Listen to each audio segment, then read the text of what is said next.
एरी पवन सुनिरी पवन, एरी पवन सुनिरी पवन, एरी पवन बता दे कब आही मोरो सजन।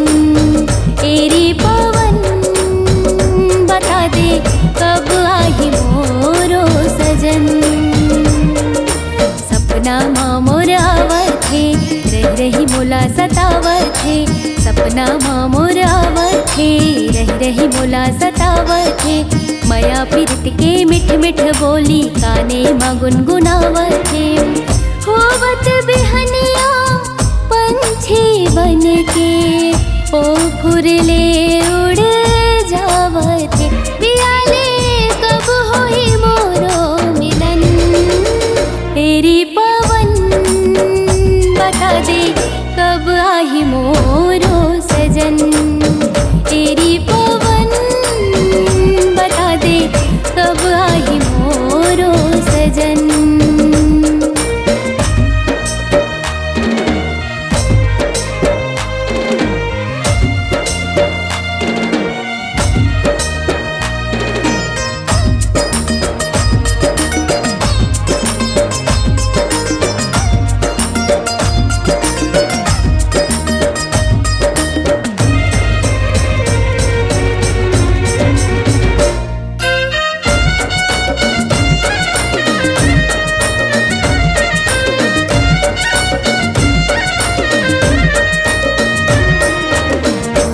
कोनो राजकुमार सुनिही मोरो मन के पुकार।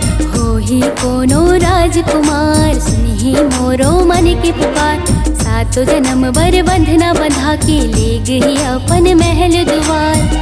रानी बना के रख ही मोला कर ही बड़ माया दुलार। करा दे तही हाँ मोर लगन। एरी पवन बता दे कब आही मोरो सजन। एरी पवन बता दे कब आही मोरो सजन।